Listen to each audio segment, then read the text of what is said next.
welcome to this very special edition of the KAJ Masterclass Live, the show which ensures that you profit from your time spent here with experts, either through their industry insights, information, or simply learning from them.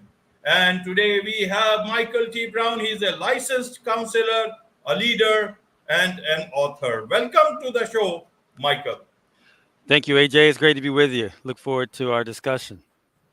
You are welcome to the show. You are welcome to India in this online form. And I'm sure not just in India, but a lot of people across the globe will benefit from what we are going to discuss about. We'll talk about relationships and personal development. But first, to understand for the audience, Michael, as a licensed counselor, tell us what do you do? What sort of people come to you for an advice? What is it? How do you solve their problems?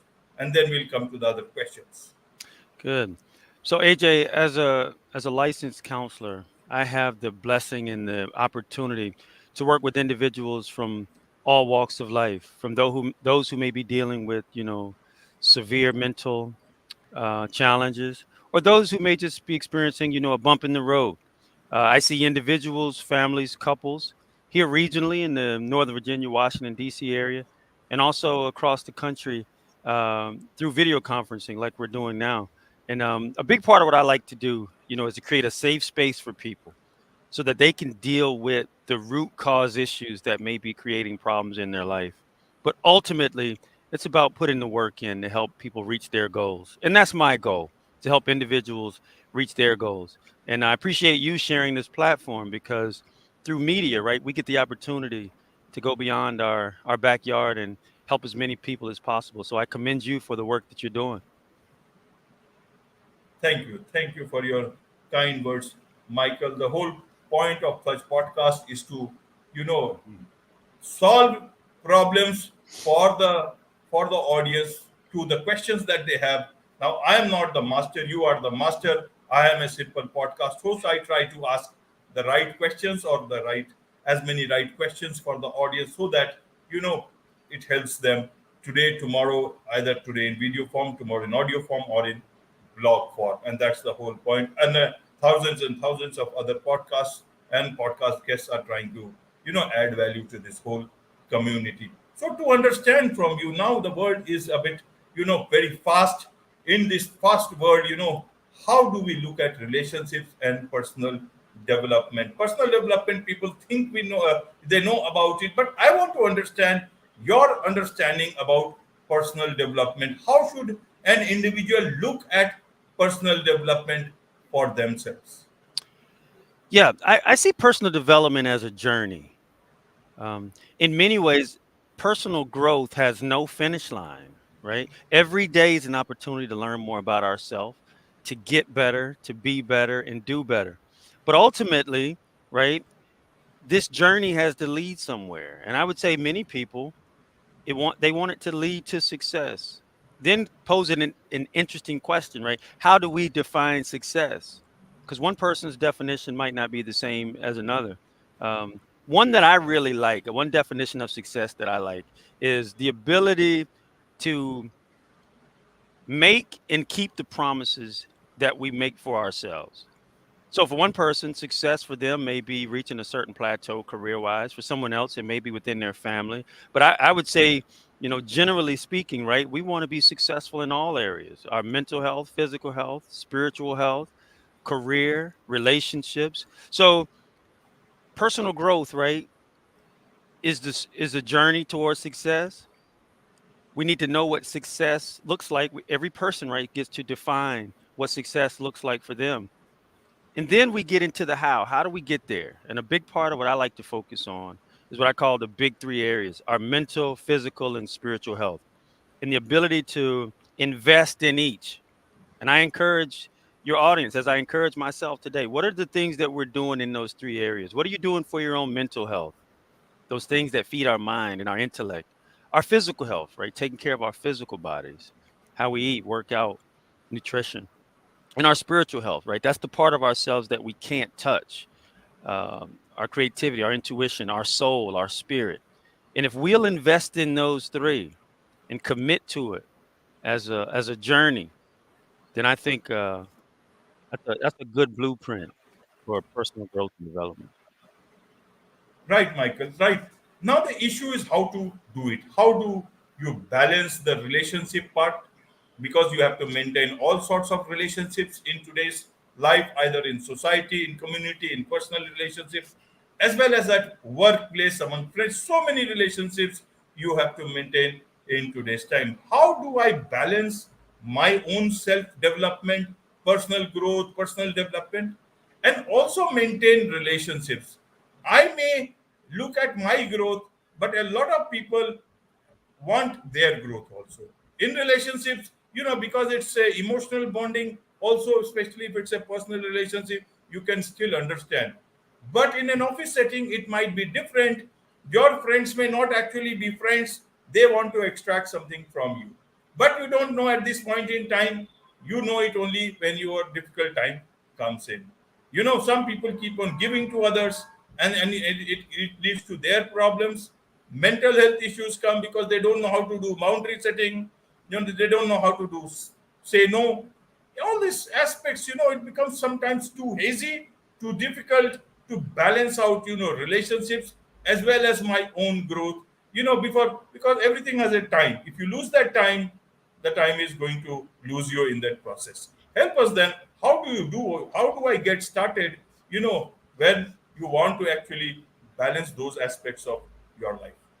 Very good point, AJ. I think a big part of being able to maintain and sustain healthy interpersonal relationships with others, right, is to first make sure we have a healthy relationship with ourselves, to know who we are, to make sure that, well, I've heard it put this way. Maybe you've heard it as well, right? It's hard to serve from an empty well. So we've got to make sure that we're good first, right? That we're operating in a healthy manner personally. And sometimes we need coaches, we need mentors, we need counselors, right, to help us navigate that, particularly for people who are people pleasers, right? You talked about Right. boundaries, right? Because a lot of people, right, are givers and nurturers and always showing up for others. And some people say people pleasing, they look at that as negative. I don't look at it as negative. I think it's a good thing to want others to be pleased. My challenge and my question is just make sure you're on the list too. Make sure, right, That's that you're top priority. Yes, because we can't show up for others until we're healthy ourselves. And so, some things that we can do to make sure, right, that we're personally good. And that is, how are we doing? Let's look at the results in our lives, right? Are we happy? Are we healthy? Are we reaching our personal goals, right? Uh, and if we're reaching our personal goals, we're going to be in a much better position to help others reach their goals. I believe that um, giving is one of the greatest ways, right, to to reach success. I love the quote of Mahatma Gandhi, who said, right, the greatest one of the greatest ways to find yourself is to lose yourself in the service of others, right? Now, but there's a balance there because to give away to others is good and it's healthy, but we got to make sure that our tank is filled as well. Absolutely, absolutely. And that is the big challenge, Michael. How do you do it? Because everybody has got, not one tank, they have got many tanks, and they want it to fill for 7 generations, because they are there to secure themselves. You are there to give, many are simply there to take. How do you differentiate, especially in relationships? How do you work out? I know it can be very difficult, but the balancing part, Yeah. that even among the thing, all at one point in time, everyone looks to be your greatest friend or well wisher, but only in tough times you come to know that. You said that make sure that you are also in the list. How do I ensure that I'm able to see their list? Will anybody show their list to me? No. You may not even have a piece of paper or hundreds of pieces of papers where I will not be in the list. So Yeah. without seeing the list, how do I mentally assure that I am only engaging or giving more to people who are also reciprocating in the same way? Oh man, fantastic question. I think a big part of it, AJ, is when we look at the fruit that people produce in their lives. There's a spiritual teaching says, right, that you shall know them by their fruit. So at the end of the day, are the people that we're connected to adding value to us? I call it the value added principle. If people are adding value to us and we're adding value to them, then we know, right? Those are people who are showing up in our lives and are not just consumers, but producers. I was speaking with a young man the other day, one of my clients, and he shared with me, he's a classroom teacher. He mentioned he wanted to start teaching his class. He wanted to put an energy meter on the on the board to say, are you adding to my energy? Or are you taking away? Right? Are we adding to the classroom environment? Are we adding value to people, whether it's in our work relationships, in our personal relationships? So I think a lot of it has to do with the results that we see. If we're operating in a spirit of efficacy ourselves, if we're seeing the fruit of our labor in our personal lives, then we're going to be in a much better position to screen out people who are not adding value to us. And that can be difficult, AJ, because sometimes the people who are not really showing up in our lives and adding value, we've known for a long time. We may have close ties to them. And that's where boundaries really come into place to say, you know what? We can be connected to people, but but there's levels to this thing, right? We can have people close to us, but maybe not so close. I love the way my dad used to say it. He would say, sometimes you got to love people with a long handled spoon, meaning I love you, but we got to keep some distance, some space so that I can reach my potential. And that may also give the other person room to reach their potential or at least help. Absolutely, absolutely, Michael. How do you? There are these two words. One is the building your network, and then the relationships. Many a times in this, humdrum of life, you forget about who is a network person, who you are only networking, and who is the real person. Sometimes that is why, many a times you forget about family, you put focus on something else, and then it is you have the family only to come back to. But they are not in a very happy state. How do I ensure that my network does not become my family and my family goes distant away from me? Because people who take away from you have better, more presence. They will capture your mind. They will also try and capture your heart and leave you high and dry as soon as the opportunity comes. It sounds easy, but many people are face this difficulty. In an office setting, your boss will say, you are like a family, and then you will have to you work extra hours. Your manager will say you are the best I have got, and then you will forget about attending your child's birthday. You think, okay, I am the best for him, and then you get fired the next morning. You just don't know. So how do you differentiate? How do you ensure that with the personal development you are also, and the growth of others or the networking, there is this self-care also existing within your systems, because Yeah. it comes very, very difficult many a times, Yeah. Michael. I think a big part of it, AJ, is to have solid principles that we stand on. I think there's no way around it. If we show up expecting a supervisor, a family member, or friend to establish and enact the right expectations or principles for us, then we're playing a losing game. But if we show up with the right philosophy, I call this my 3 P's principle: the right philosophy, the right principles, and the right practices. Right philosophy deals with our mental attitude, how we view life. Right philosophy, right, helps us lead to right results. The right principles. You talked about family, right? So if someone says family is important to me, then you won't so easily miss that child's game. You may let that supervisor know, hey, I may need to shift hours. Can we flex time because there's a important family event I need to get to, and B, have the mental toughness and the firmness enough to have that conversation. Some of these conversations you think about in a work setting, right? That needs to be had up front when you're hiring me or early on. Hey, I have a family. I have things I need to do. And oftentimes people may want to shrink away from the expectation when really in the long run people tend to respect people more who have firm principles, right? So a solid backbone and principles matter. And then the practices. Am I willing to carry it out in real time? because we can have the right philosophy, the right mental attitude, we can have the right principles, the right beliefs to stand upon. But ultimately, if we're not willing to put it into practice, then we're going to get limited results. So, healthy boundaries, healthy expectations, and one that's often left out is effective communication. We need to be able to communicate our wants and our needs and our expectations. So that way people can show up and meet them, and we can show up and meet them for others. Right, right, Michael. So let's move from there. You have written two books I know of, Born to Achieve and A Beautiful Challenge. In today's time, what should be the best mode? Should we all live in a mode of, achieving our best, living to our full potential, or should we look at living, with peace? And because that's also a very important thing. How do you again balance those things? Because those will also define your relationships, your happiness. Yeah. I think it goes back to our definition of success. If it's just career based, that's one thing. But if we want to be healthy and successful in every area of life, which I believe is the best way, then yes, there needs to be a balance in how we get there. But it's not a binary choice.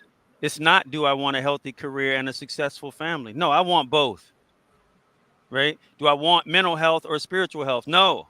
That's like saying, do I want air or water? No, I want both, right? Right? Because at the end of the day, the balance comes in making the choices of how we get there.